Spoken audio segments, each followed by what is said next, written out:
If you're thinking about moving to the Kitsap Peninsula, there are 7 things you'll want to know first. I've helped over 1,000 clients make this move, and these are the exact things they tell me they wish they'd understood from the start. Trust me, future you is going to be very grateful you hit play on this one. Let's go.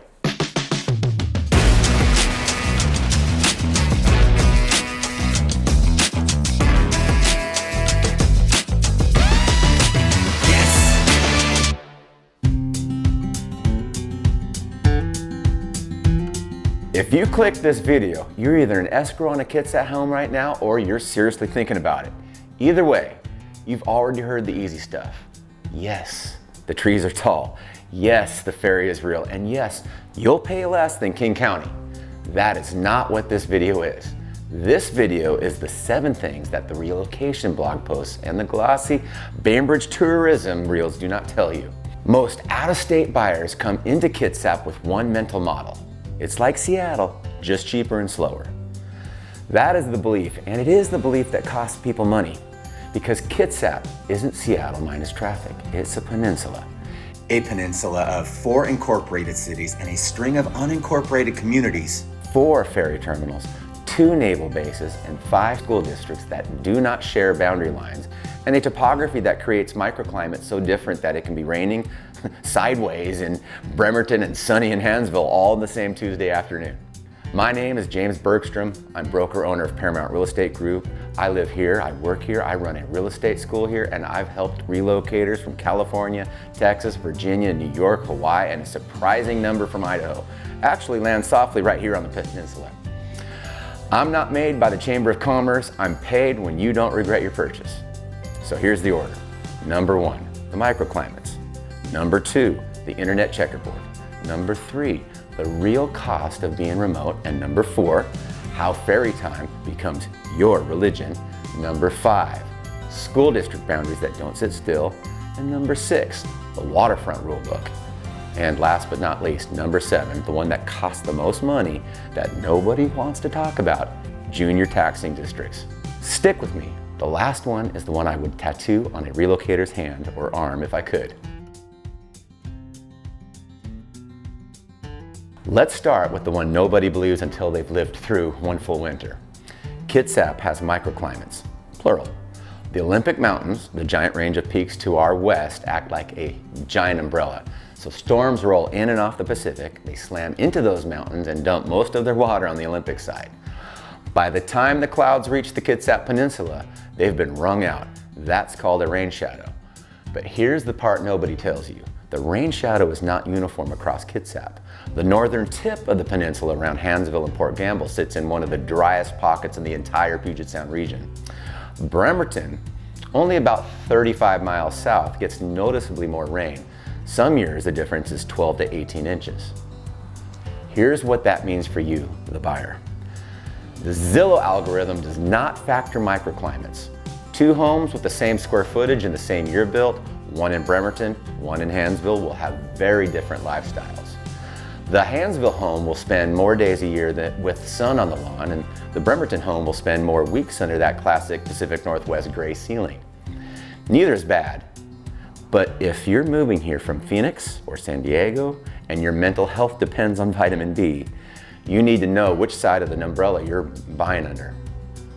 So practical move. Pull a National Weather Service climate normals report for the specific zip code you're targeting. Then ask your agent, hopefully me, to confirm with a current resident on that street. Block level rainfall variation is real in this peninsula. This is the foundation. If you don't get the microclimate right, everything else gets harder, because every weekend is going to be either great, let's hike, or again. Get the climate right first. You think the rural areas of America still have bad internet? Let me show you what's worse. Kitsap, where the mailbox at 8412 has a gigabit fiber and the mailbox at 8418 has DSL that buffers a Zoom call. Kitsap has been a checkerboard for broadband infrastructure since the cable era. Some pockets, Silverdale's commercial corridors, part of Bainbridge, the new construction subdivisions in Paulsbo, have full fiber to the home. Other pockets, especially the rural arms, heading towards Seebeck or up Big Valley Road, are still on copper, fixed wireless, or in some cases, this is 2026, satellite as the primary connection. The Kitsap Public Utility District has been building out their open access fiber network, but coverage is pretty uneven. So before you waive your inspection contingency on a Kitsap home, you do not just check if internet is available. You check if the speed at that specific address can sustain your life. If you're a remote worker doing video calls all day, and a lot of you watching this are, you need a confirmed minimum around 100 megabits down 25 up, ideally fiber. Here's how you actually verify it. Go to the FCC National Broadband Map, type in the exact address, and look at the providers and speeds reported at that property. Then, call the carrier and confirm. Ask, is this address actively serviceable today? Not just on the map. This isn't a tech complaint, this is a livability factor. If you are a remote worker, your internet is your job. So buying a Kitsap home with bad internet is buying a beautiful house on a job loss risk. Connect the two before you close. If everything I've said so far is making you go, okay, I now have homework. I have done that homework for you. I built a free Kitsap relocation guide. It covers the microclimate map by city, the broadband by zip code summary, the school district boundary overview, and a relocation checklist that I literally hand my own out-of-state clients. It's free. The link is the very first thing in the description below this video. Grab it now and keep watching, because the next 4 points are the ones that hit the wallet hardest. Everybody loves the word rural until they realize what rural actually costs. If you buy a home on the rural arms of the Kitsap Peninsula, like Seebeck, Hansville, Olalla, parts of South Kitsap, you may be 25 to 35 minutes from the nearest Costco, the nearest Trader Joe's, the nearest Home Depot, the nearest urgent care, or the nearest Starbucks drive-thru, and in some pockets, the nearest reliable gas station. That is not bad, that is just a fact. And the fact is the math. Run the errand math before you close, really. Look at the real numbers. If you're driving 30 miles round trip for a Costco run twice a month, that's 720 miles a year. At today's Kitsap fuel prices, an average midsize SUV at 24 miles per gallon, that is roughly $1,200 a year just on Costco. You add the Trader Joe's run, the Home Depot run, the orthodontist run for the kids, the date night drive into Bremerton or Silverdale, and you're easily looking at $3,000 to $4,000 a year in errand miles you didn't have when you lived in suburban Phoenix. This is the silent killer of relocation budgets. Your mortgage went down, your fuel and time costs went up. Most relocators do not net out as much as they thought. And this isn't to scare you away from rural Kitsap. Rural Kitsap is one of the most beautiful places in America, but you have to budget for it. The romance of the woods is real, and the gas station is 40 minutes away in some places. Both are true, so plan for both.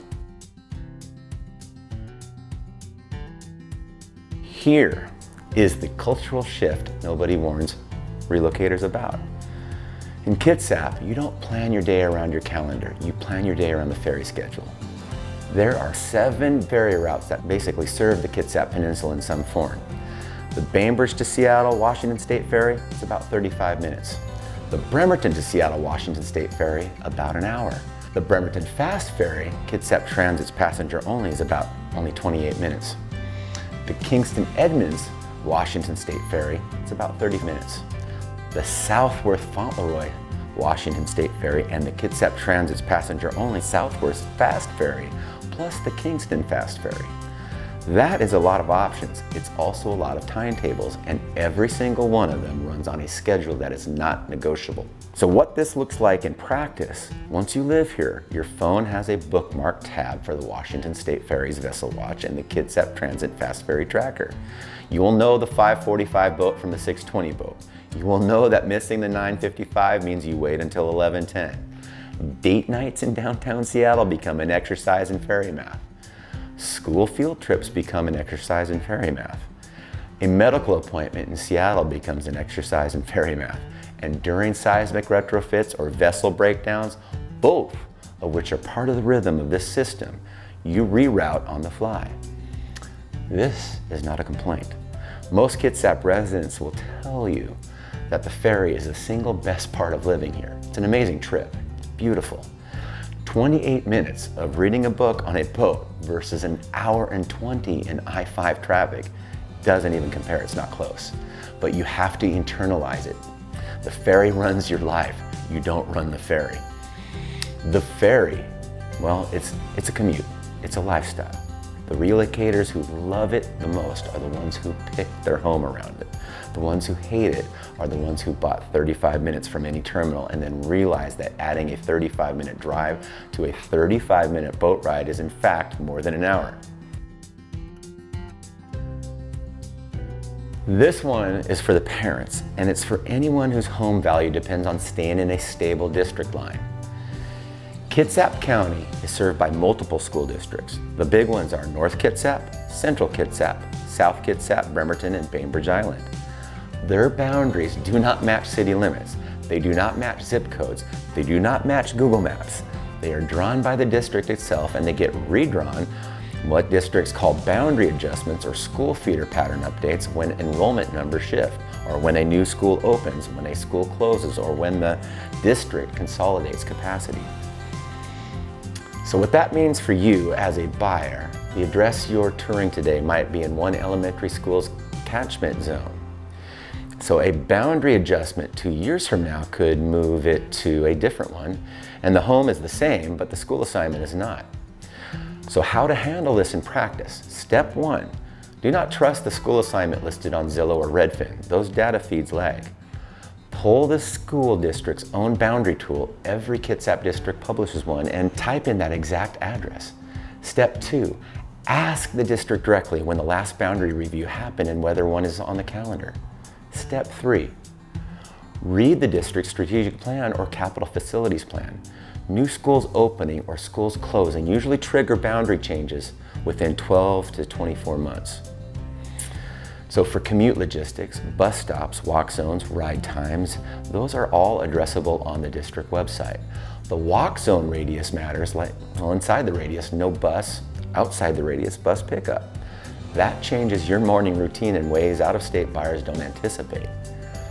So school boundaries are infrastructure. They affect your commute, your kids' walk to the bus stop, your weekend logistics, and yes, they affect your resale story when you sell 5 or 10 years from now. So treat that boundary like you treat a sewer line. Verify it. Buying waterfront in Kitsap, it looks like a dream until you find out you can't actually do anything to it. Waterfront property in Washington State is governed by something called the Shoreline Management Act. On top of that, every county, including Kitsap, has its own shoreline master program, the SMP. Inside the SMP are the rules for what you can and cannot do within roughly 200 feet of the ordinary high water mark.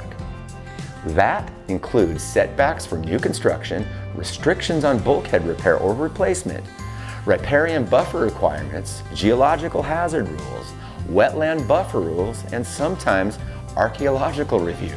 This on top of the regular building permit process.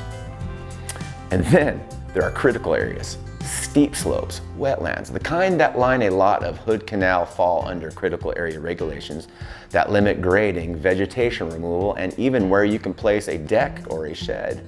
If you buy a Kitsap waterfront home with the plan to add a deck, replace the bulkhead, expand the footprint, build a boat shed, install a new dock, or take down trees for a view, you might not be able to, especially a dock on saltwater. You may be able to, but only after a permit process that takes 9 to 14 months and several $1,000s in consultants. The deck addition you priced in your renovation budget, well, it may not be permittable at all. Practical move, before you close on any Kitsap waterfront property, hire a local land use consultant, not the seller's listing agent, not the listing's marketing copy. You got to review the property's shoreline designation, the critical area mapping overlay, and any prior permit history. The county GIS portal is public. Pull it. Read the prior permits on the parcel. If the previous owner filed a permit and it was denied, that's information. Waterfront, it's the dream. It's also the most regulated piece of real estate you can buy in this state. So buy it with your eyes wide open. Do your due diligence. The dream still works, but it works on the regulator's calendar, not yours. You will look at a Kitsap home, you will see the asking price, you will look at the property tax estimate on Zillow, and that property tax estimate will be wrong. Sometimes by thousands of dollars a year, and here's why. Property taxes in Washington are not a single tax, they are a stack. On top of the state school levy and the county levy, every parcel pays a series of what the state calls junior taxing districts. These are special purpose districts that fund specific public services. In Kitsap County, depending on exactly where the home sits, you might be inside the boundaries of a fire protection district with its own levy, a school district with its own enrichment levy, and a separate capital bond, a hospital district levy, a library district levy, a port district levy, an emergency medical service district levy, a sewer district, a water district, and in some pockets, a road district or a flood control zone. Each one of those is a line item on the tax bill. Each one has its own rate. Each one is voted on by the people inside that specific district boundary. And here's the fun part. Those boundaries don't match. The fire district line doesn't match the school district line. The library district line doesn't match the city limit. So a house on one side of the street can be in 3 junior districts. A house across the street can be in 5. So what that means for you, the buyer, 2 homes in the same Kitsap neighborhood, same square footage, same year built, same assessed value, can have annual property tax bills that differ by $1,500 to $3,000 every year, forever, because of which junior districts they're sitting inside. So, how to verify before you write an offer? Step 1, pull the parcel's full tax statement from the Kitsap County Assessor's Office. It's public. Look at every line item, not the total. Step 2, identify which junior districts the parcel pays into. Step 3, check whether any of those districts have an active levy renewal, a bond, or a recent voter approval that's about to hit the bill. You know, a school bond passed in November, for example, hits property tax statements the following year. Your Zillow estimate doesn't know that yet. This is the hidden cost of homeownership in Kitsap that absolutely nobody talks about in relocation content. It is the difference between a comfortable monthly budget and a budget that's $300 short every single month. So get this one right, and the rest of the move, it will feel light. Get it wrong, and you'll spend year 1 wondering why your escrow account keeps going negative. So that's the 7. Microclimates, internet checkerboard, the real cost of remote, fairy religion, school boundaries, and shoreline rules. And the one I want you to remember most, junior taxing districts. Every one of those is something I watched a relocator find out, about the hard way. And you don't have to. So the pain point in this video isn't the move itself, it's the part nobody warns you about, which is now, officially, the part somebody warned you about. And here's the thing, when you actually get all 7 of these right, again, Kitsap is one of the best decisions you'll ever make in life. Less expensive than King County, closer to Seattle than people realize, much cleaner air than most of the country. Actual seasons and real community, the trees, taller than your last apartment building.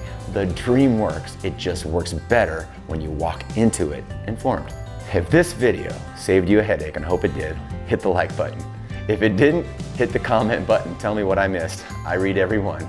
Subscribe and turn on the bell. The Beyond Seattle channel posts new Kitsap relocation breakdowns every week.